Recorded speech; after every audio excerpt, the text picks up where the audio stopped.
Hello friends, आपके अपने YouTube channel MIM news bulletin में आपका हार्दिक स्वागत है।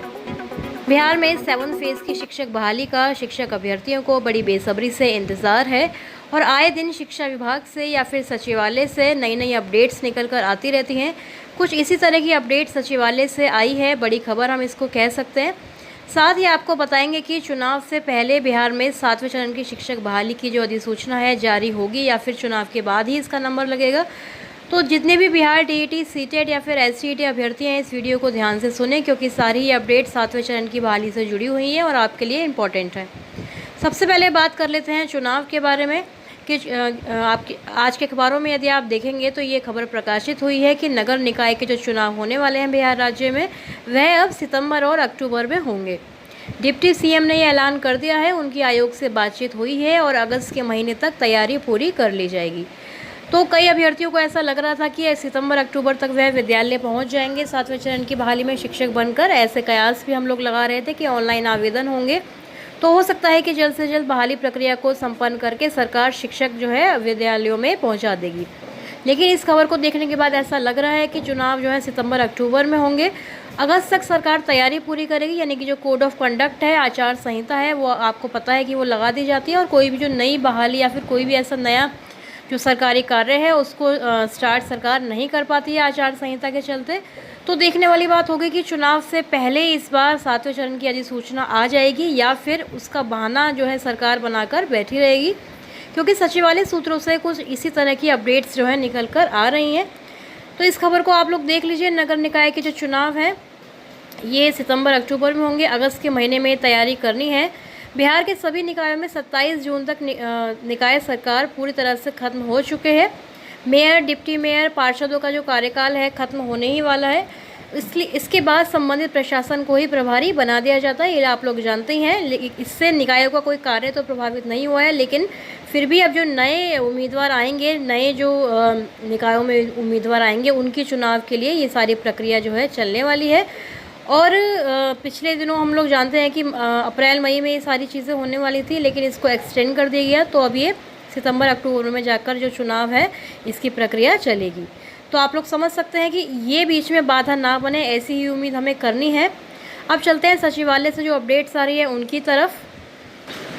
सचिवालय से देखिए 3-4 अपडेट्स हैं जो बड़ी मेजर हैं, जो 7वें चरण की बहाली से डायरेक्ट ही रिलेशन रखती हैं। उसमें सबसे पहले तो आपको बता दें कि ट्रांसफ़र वाली जो प्रक्रिया है, आप लोग जानते हैं कि जो ऑलरेडी इन सर्विस टीचर्स हैं वह लगातार अपने ज़िले में ट्रांसफ़र को लेकर चिंतित हैं, बार बार मांग भी उठाते हैं। बीच में आंदोलन भी हुआ था। तो हो सकता है कि 7वें चरण की बहाली से पहले स्थानांतरण यानी ट्रांसफ़र की जो प्रक्रिया है वह सरकार द्वारा अपनाई जाए, और ये भी हो सकता है कि 7 फेज़ के बाद ही ट्रांसफ़र हो। अगर 7 फेज़ के बाद होगा तो उसमें जाहिर सी बात है कि काफ़ी ज़्यादा समय लगेगा, क्योंकि बहाली एकदम से तो कंप्लीट होगी नहीं। अधिसूचना आई और बहाली हो गई, ऐसा नहीं है। तो हो सकता है कि ट्रांसफ़र जो है इसमें थोड़ी बहुत बाधा बन सकता है, और ये भी हो सकता है कि जैसे शिक्षा मंत्री ने बोला है कि बाद में ही वह ट्रांसफ़र करवाएंगे। तो मतलब दोनों तरह की पॉसिबिलिटीज़ हो सकती हैं यहाँ पर। दूसरी जो बड़ी अपडेट है वह है बिहार टीईटी को लेकर। देखिए बिहार टीईटी आप लोग कहते हैं कि आप अपने वीडियो में इसको इंक्लूड ना करें, लेकिन क्योंकि ये 7 फेज़ से रिलेटेड है इसलिए इसको इंक्लूड करना पड़ेगा। बिहार टीईटी के लिए आप लोगों को बता दें कि हर ज़िले में बिहार टीईटी यानी कि 2022 के जो अभ्यर्थी हैं जो चाहते हैं कि बिहार टीईटी कंडक्ट करवाया जाए 7वें चरण की बहाली से पहले, उन्होंने अपने हर ज़िले में देखिए जो एक ज़िला अध्यक्ष है उनका चुनाव किया हुआ है और सचिवालय में जाकर बार बार आवेदन भी दिए जा रहे हैं बिहार टीईटी को लेकर। तो इसकी भी थोड़ी बहुत पॉसिबिलिटी बन रही है कि सरकार एकदम से, जैसे एसटीईटी 2022 का सरकार ने अनाउंसमेंट किया है, उसी तरह से कहीं बिहार टीईटी का भी अचानक से ऐलान ना कर दिया जाए, क्योंकि लगातार जो है अभ्यर्थी दबाव बना रहे हैं, सचिवालय जा रहे हैं और वहाँ से यही अपडेट आ रही है कि वैसे कि बिहार टीईटी कंडक्ट कराने का सरकार का कोई विचार नहीं है। लेकिन आप लोग जानते हैं कि बिहार सरकार है, कभी भी इनका विचार बदल जाता है। क्यों? क्योंकि इनको बहाली प्रक्रिया को डिले करना होता है। तीसरी जो बड़ी अपडेट है सचिवालय से वह यही है कि अधिक से अधिक अभ्यर्थी जो हैं एसटीईटी के भी हैं जो आवेदन दे रहे हैं सचिवालय में जाकर। ऐसा पता चला है कि एसटीईटी 2022 के लिए आप लोग जानते हैं कि शिक्षा विभाग ने कॉमर्स विषय के लिए एसटीईटी लेने की बात कही है, क्योंकि माननीय उच्च न्यायालय ने, पटना हाई कोर्ट ने ऐसा कहा था कि कॉमर्स विषय के लिए एसटीईटी का परीक्षा का आयोजन किया जाना है। तो एक प्रेस विज्ञप्ति भी जारी हुई थी जिसमें हमने देखा था कि केवल कॉमर्स के विषय के लिए ही SCET 2022 का आयोजन होना है। लेकिन सचिवालय जाकर अगर पता किया जाएगा तो आप लोग ये भी देखेंगे कि वहाँ पर जो कला संकाय के इनकी जो आर्ट्स वाले जो शिक्षक अभ्यर्थी हैं वह भी ज़्यादा से ज़्यादा आवेदन देकर आए हैं SCET परीक्षा के लिए। उनका कहना है कि जब कॉमर्स विषय के लिए ये परीक्षा आयोजित की जा सकती है तो कला विषयों के लिए, कला संकाय के लिए, आर्ट्स के सब्जेक्ट्स के लिए ये परीक्षा, ये एग्ज़ाम क्यों नहीं लिया जा सकता। तो इस तरह से सचिवालय से बड़ी बड़ी अपडेट्स आ रही हैं चुनाव को लेकर, बिहार TET को लेकर, SCET 2022 को लेकर। और ये सारी जो अपडेट्स हैं, खबरें हैं, ये सभी 7वें चरण की अधिसूचना से रिलेटेड हैं, कंसर्न है। क्योंकि अगर इनमें से कोई भी एक चीज़ होती है पहले तो उससे 7वें चरण की जो बहाली है वह ज़रूर प्रभावित होगी। उसकी अधिसूचना जारी होने में फिर से समय लगने वाला है। और कल ही हमने देखा कि अखबारों के हवाले से ये खबर आई थी कि अभी तक जो सीटों की गणना है उसका जो कार्य है हर ज़िले से नहीं हो पाया है, ना ही NIC पर अपलोडिंग का कार्य हुआ है। तो सरकार किस तत्परता से काम कर रही है, कितनी तेज़ी से ज़िले जो हैं रिक्तियाँ भेज रहे हैं, ये आप लोगों से छुपा हुआ नहीं है। और यदि इस बीच में कहीं ये मामला अटक गया, कहीं बिहार TET की बात आ गई या फिर SCET 2022 का फिर से सरकार ने ये कह दिया कि सभी विषयों के लिए परीक्षा होगी, तो आप लोग समझ सकते हैं कि कितना ज़्यादा टाइम जो है अभ्यर्थियों का वेस्ट होने वाला है।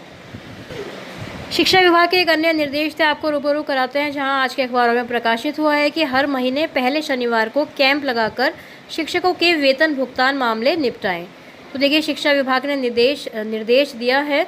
26 तक मुख्यालय ने मांगी अद्यतन रिपोर्ट। तो अब शिक्षकों के जो वेतन भुगतान के जो मामले होते हैं उसके लिए DPO स्थापना, नोडल पदाधिकारी और DPO स्थापना का ही ये दायित्व होगा कि प्रत्येक महीने का जो फर्स्ट सैटरडे है, पहला शनिवार है, उसको ज़िले में कैंप लगाकर वेतन भुगतान संबंधी मामले का निपटारा किया जाए। तो पटना हाईकोर्ट के आदेश के अनुपालन में शिक्षकों के कार्यरत अवधि का वेतन भुगतान सुनिश्चित किया जाएगा।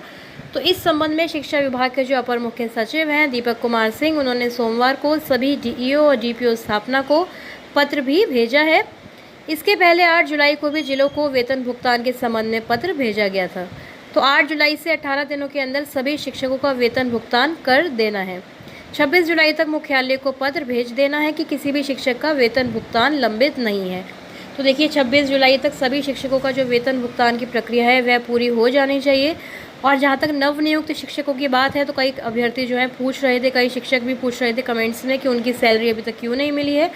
तो देखिए, अभी तक सरकार की तरफ से, विभाग की तरफ से तैयारियां पूरी हैं। जिलों में जो है वेतन की राशि भी भेज दी गई है, लेकिन आपके अपने ज़िले से, आपके अपने प्रखंड से, BRC से, आपके ब्लॉक से ये सारे जो कागज़ हैं, सर्विस बुक वगैरह, स्टैंडिंग एडवाइस, जो भी फॉर्मेलिटीज़ होती हैं, जो भी पेपर्स होते हैं, वह पूरा हुआ है या फिर नहीं, ये आपको ज़रूर पता कर लेना है। आपकी तरफ से कोई भी कमी नहीं रहनी चाहिए। तो यही एक रीज़न हो सकता है कि आपका वेतन जो है पेंडिंग है, अन्यथा सरकार की तरफ से तो ये सारे जो राशि है वह जिलों में भेज दी गई है। तो फ्रेंड्स, अभी की यही सारी अपडेट्स थी 7 फेज़ से संबंधित। अभी आप देख रहे हैं कि सचिवालय से बिहार TET 2022, SCET 2022 और चुनाव, ये सारी अपडेट्स आई हैं। अब देखना होगा कि 7वें चरण की बहाली इससे अप्रभावित रहे, उसकी अधिसूचना अगस्त के फर्स्ट वीक में जारी हो जाए। अभी इस वीडियो को मैं फ़िलहाल एंड करती हूँ। कोई और अगर अपडेट आती है 7वें चरण की बहाली से संबंधित तो आपसे शेयर करने की पूरी कोशिश करेंगे अपने चैनल MIM न्यूज़ बुलेटिन पर। तब तक आप चैनल से जुड़े रहें, कनेक्टेड रहें। जिन्होंने सब्सक्राइब नहीं किया है वह सब्सक्राइब ज़रूर कर लें। इस वीडियो में फ़िलहाल इतना ही। Thank you for watching.